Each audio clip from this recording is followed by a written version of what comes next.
Hi students. So today's demo is on the black and white eye, and I'm going to be following this worksheet.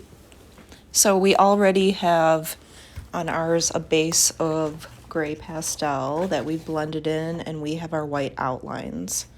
So what you're going to do first is you're going to fill in the whites of your eye, and basically all of the bright parts that you can pick out first. So for my drawing, this is a demo of my son Ethan, and I'm going to also brighten up the upper eyelid area and just a little bit of the brow bone. So I like to layer the pastels and work a little bit back and forth with the black and white. So I'm starting by shaping some of the brighter parts of his face first. And when you draw, you want to go ahead and follow the contours. So you can see now I'm adding a little bit of that brightness to his cheekbone, and I'm avoiding just a little bit of that under eye shadow. So you're going to have to look at your own photo there, and this kind of helps me to make some guidelines on where I'm going to continue to add additional pastel. Now I just added a little bit into the iris. And what I'm going to do is follow step 3 and start to add a little bit of black. So we have black in the pupils. So you're going to go ahead and give those a layer, and it's going to look a little rough at first. Don't worry, because you're going to blend all of this in.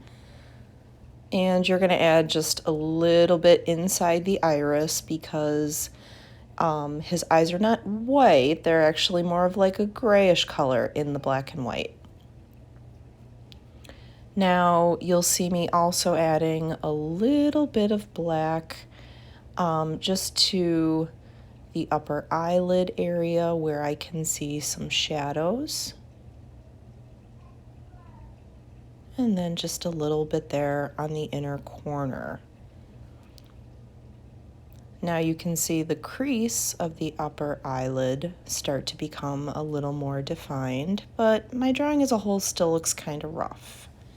So I haven't blended anything yet. All I'm doing is applying black and white, and what you can actually do is kind of use the black to shape the white and the white to shape the black.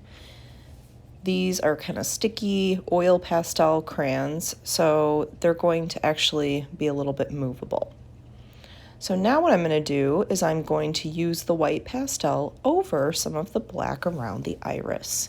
And just applying the white on top of the black alone is going to start to blend my layers of pastel together. So what you'll see me doing is following a little bit of the flare of the iris, and then I'll be blending a little bit more of my shadows into the creases of my eyes. Now, you do have a blending paper stump in your art kit. Once you get into very small areas where your finger is a little bit too large, you can start switching to that paper stump. You can see me continuing to blend using the white on top of the black, and then I start to refine my blending with the paper blending stump.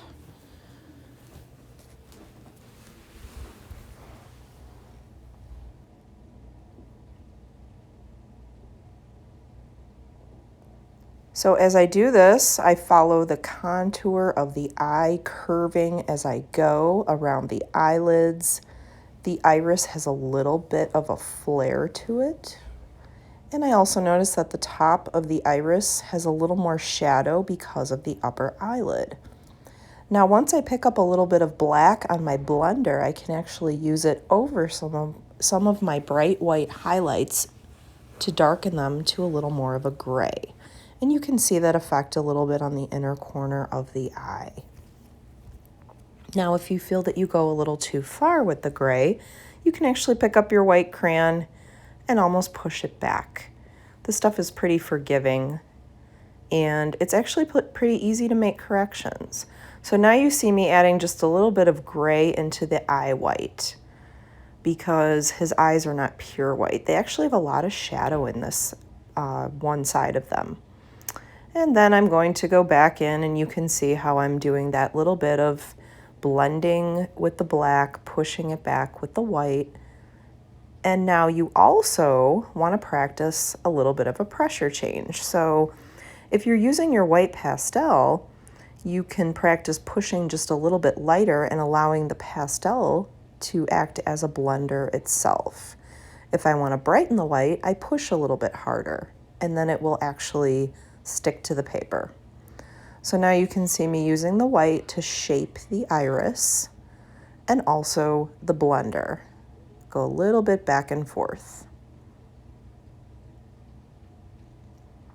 Now I'm going to add more white into some of the skin around the eye and brighten some of that up a little bit and start to move away from inside the eye and work on more of the outside. Now I'm blending this first layer under his eye with my finger, and I need to remember that the under eye shadow is a little darker than the highlight you see on the cheekbone. Now, the blender is good for very small areas where your finger is too large. Where your finger works well and fits within the space, you can go ahead and blend with your finger. Again, you can use the pastels to almost blend themselves and layers underneath. What you'll notice is you might get a little bit of a speckling effect as you build up the pastel. One thing that's very helpful as you blend those marks out is to have a little bit of black on your finger. It really helps to blend out what we call the little speckles or the crawling effect of the pastel. So now I'm coming into the upper eyelid, going around the eyebrow and adding some brightness that is going to become just some blended layers of skin.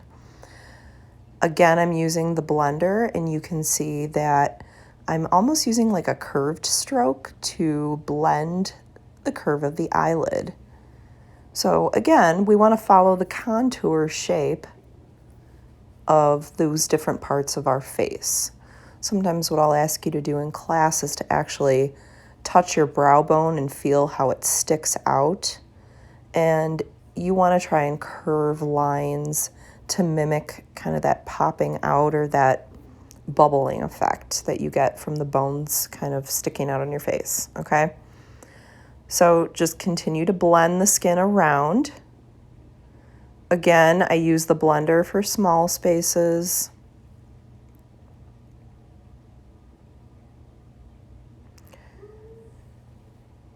Now, the next thing you're going to start to see is little bits of details, like a little bit of shininess under the eye where there's more of a reflection. Also, there's a little bit of a reflective dot inside the eye that you're going to see in a minute. Okay, so I'm just working on that lower eyelid, trying to define the highlight that stands out. And just kind of softening that white line with my blender.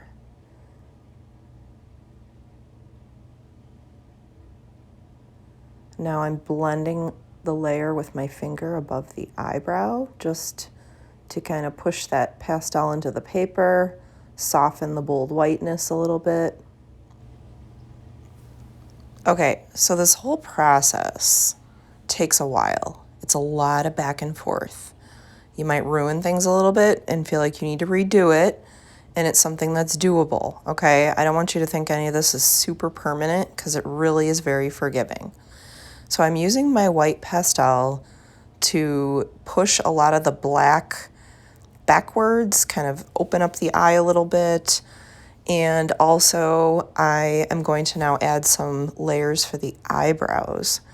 So I tend to add a layer of white first, and then I'm going to go back in and add a layer of blending. So I do just a little bit of a base, and you can use your finger, but you can also use the paper blending stump.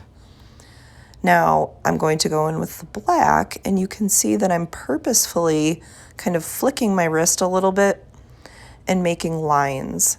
And sometimes I go from the bottom up and a little bit from the top down.